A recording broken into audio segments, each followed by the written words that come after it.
Hello नमस्कार दोस्तों। IPO तथा एसएमई आईपीओ की बाढ़ों के बीच में एक और एसएमई आईपीओ ओपन हो चुका है, मधुसूदन मसाला आईपीओ। तो जानिए हम कंपनी के काम के बारे में, फिर देखेंगे कंपनी की आईपीओ की डिटेल के बारे में, उसके बाद देखेंगे कंपनी के फाइनेंशियल कैसे हैं, और फिर देखेंगे ग्रे मार्केट में डिमांड कैसी चल रही है। उसके बाद देखेंगे कि इस आईपीओ में अप्लाई करना है या इसको अवॉइड करना। तो सबसे पहले देख ले रहे हैं हम कंपनी के काम के बारे में। तो जैसा नाम से ही समझ में आ रहा होगा कि मधुसूदन मसाला, यानी इसका जो मुख्य रूप से काम देख लिया जाए तो मसाला बनाने का काम ही है। और ये देखा जाए तो 32 से ज़्यादा टाइप के मसाले यह अपने डबल हाथी तथा महाराजा ब्रांड के तहत सेल करती है।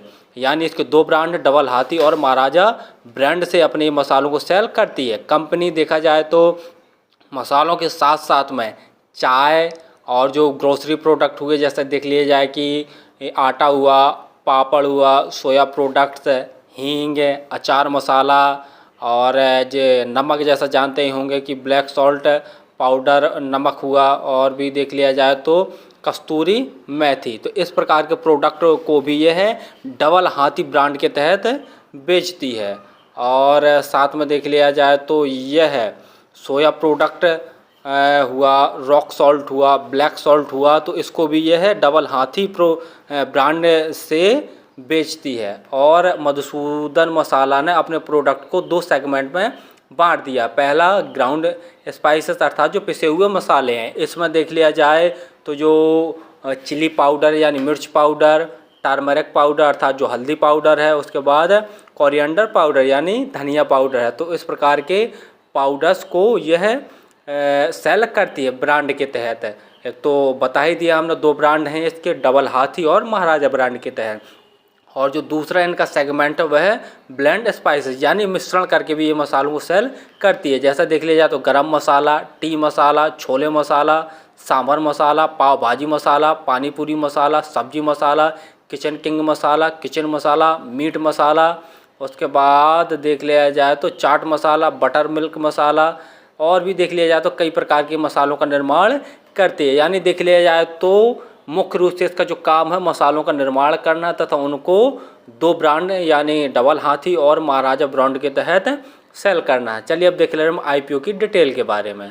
आईपीओ आज के दिन यानी 18 सितंबर को ओपन हो चुका है और 21 सितंबर तक ये आईपीओ ओपन रहेगा। प्राइस बैंड जैसा देख रहे हैं 66 रुपये से 70 रुपये के बीच में रखा गया। तो जब भी आप आईपीओ को अप्लाई कीजिए तो 70 रुपये प्राइस बैंड भरकर ही अप्लाई कीजिए, यानी हायर प्राइस बैंड पर ही आईपीओ को अप्लाई किया जाता है तो ही मिलता है। और लॉट साइज जैसा देख रहे हैं कि 2000 शेयरों का एक लॉट है। और इसकी जो टोटल इशू साइज देख लिया जाए इस एसएमई आईपीओ का तो 23.8 करोड़ टोटल इशू साइज रखा गया है। इसकी लिस्टिंग एनएसई एसएमई पर होगी। रिजर्वेशन देखे ले रहे हैं तो जो एंकर इन्वेस्टर है इनके लिए 28.4% का रिजर्वेशन रखा गया है। मार्केट मेकर के लिए 5% का रिजर्वेशन, क्यूआईबी के लिए 19% का रिजर्वेशन है, और जो एनआईआई है अर्थात एचएनआई के लिए 14% के लगभग रिजर्वेशन रखा गया। और रिटेल भाई हैं, रिटेल भाइयों के लिए 33.2% के आसपास रिजर्वेशन रखा गया, जो कि ठीक ही है। जैसा हम बता चुके हैं कि आईपीओ आज के दिन यानी 18 सितंबर को ओपन हो चुका है। जो क्लोजिंग डेट है वो 21 सितंबर रखी गई है। अलॉटमेंट 26 सितंबर को आपको पता चल जाएगा कि आपको आईपीओ अलॉट हुआ है या नहीं हुआ। शाम तक वेट कर लीजिए। यदि 26 सितंबर तक की शाम तक पता नहीं चलता है तो 27 सितंबर की मॉर्निंग तक वेट कर लीजिए। और जो क्रेडिट डेबिट संबंधी मैसेज होते हैं उनसे ही पता चल जाता है। यदि आपको क्रेडिट संबंधी मैसेज प्राप्त हो जाएगा या आपके अकाउंट में पैसे क्रेडिट हो जाएंगे तो समझ लीजिए कि आपको आईपीओ अलॉट नहीं हुआ। यदि आपके अकाउंट से पैसे डेबिट हो जाएंगे तो समझ लीजिए कि आपको आईपीओ अलॉट हो गया। और यदि आपको आईपीओ अलॉट नहीं होता तो 27 सितंबर तक आपके पैसे वापस आ जाएंगे। जो लिस्टिंग डेट रखी गई है वो 3 अक्टूबर रखी गई है।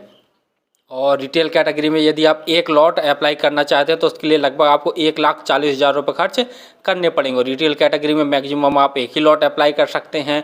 एचएनआई कैटेगरी में 2 लॉट अप्लाई कर सकते हैं, उसके लिए आपको 2,80,000 रुपये खर्च करने पड़ेंगे। और जैसा देख ले रहे हैं आईपीओ आने के पहले जो शेयर होल्डिंग रहेगी इनकी 100% है, और आईपीओ आने के बाद इनकी शेयर होल्डिंग 73.64% बचेगी। जो और जैसा देख रहे हैं जो इनका पी देख ले रहे हैं तो 15.7 है। पी देखा जाए तो पी वाइज तो ठीक ठाक प्राइस बैंड पर ये अपने एसएमई आईपीओ को लेकर आए हैं। मार्केट कैप देखते हैं तो 90 करोड़ के आसपास इनका मार्केट कैप है। आरओई देखते हैं तो 101% और आरओसीई देखते हैं तो 20% है। यानी आरओसीई और आरओई दोनों ठीक ठाक हैं। डेब्ट और इक्विटी देखते हैं तो 3.84 है।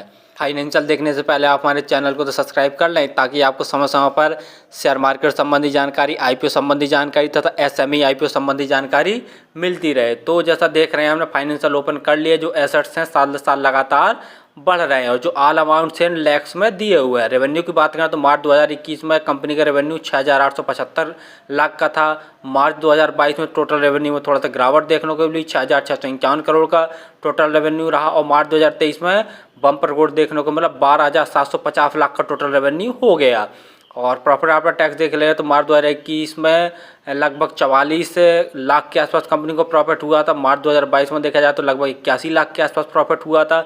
यानी देखा जाए तो मार्च 2022 में जैसा देखें कि टोटल रेवेन्यू में तो गिरावट देखने को मिली है, लेकिन नेट प्रॉफिट में काफ़ी अच्छा ग्रोथ देखने को मिला है। वहीं देखे ले रहे हैं कि अगर मार्च 2023 में नेट प्रॉफिट देखते हैं तो 575 लाख का नेट प्रॉफिट कंपनी ने जनरेट किया है। नेटवर्थ देख रहे हैं तो नेटवर्थ भी धीरे धीरे स्लोली ही बढ़ रही है। कंपनी के ऊपर रिजर्व देखते हैं तो लगभग कंपनी के पास 599 लाख का रिजर्व है 2023 में देखा जाए तो। टोटल बोरिंग देखते हैं तो मार्च 2021 में कंपनी के पास 966 लाख की टोटल बोरिंग थी, जो कि बढ़कर मार्च 2023 में देखा जाए तो 4,217 लाख की टोटल बोरिंग हो गई है, जो कि देखा जाए तो कंपनी के लिए कहीं ना कहीं काफ़ी नेगेटिव पॉइंट वाली बात है। यानी अगर ये अपने रिजर्व और प्रॉफिट आफ्टर टैक्स से भी कर्जे चुकाना चाहेंगे तब भी लगभग देखा जाए तो 3,000 लाख के आसपास इनका नेट जो बोरोइंग है वो बचेगा। ग्रे मार्केट में डिमांड देख ली जाए तो काफ़ी अच्छी डिमांड निकल के आ रही है। 59 रुपये पर शेयर इसकी ग्रे मार्केट में डिमांड निकल के आ रही है। 2000 शेयरों का एक लॉट है तो 59 गुणे 2000 करके देखते हैं तो लगभग 1,18,000 जैसा प्रॉफिट आज की डेट में दिखा रहा है एक लॉट में। यानी जो कि देख लिया जाए लगभग 84-85% जैसा प्रॉफिट आज की डेट में निकल के आ रहा है। यानी ग्रे मार्केट में तो बहुत ज़बरदस्त डिमांड चल रही है। आईपीओ के तहत जो पैसा जुटाया जाएगा उसका प्रयोग वर्किंग कैपिटल रिक्वायरमेंट को पूरा करने में किया जाएगा और साथ में जनरल कॉर्पोरेट के उद्देश्यों को भी पूरा करने में किया जाएगा। फाइनली हमने देखा कि जो कंपनी का काम है वो तो हमेशा चलते रहने वाला काम है तथा डिमांडिंग वाला काम है। जैसा जान ही रहे हैं कि जो अपने मसालों को है डबल हाथी तथा महाराजा ब्रांड के तहत सेल करती है और देख लिया जाए तो कई प्रकार के भिन्न भिन्न मसालों का निर्माण भी करती है, जैसा हम बता चुके हैं। यानी काम तो इसका बहुत डिमांडिंग रहने वाला और हमेशा चलते रहने वाला काम है। और दूसरा इनका फाइनेंशियल, जैसा हमने देखा फाइनेंशियल भी काफ़ी दमदार हैं।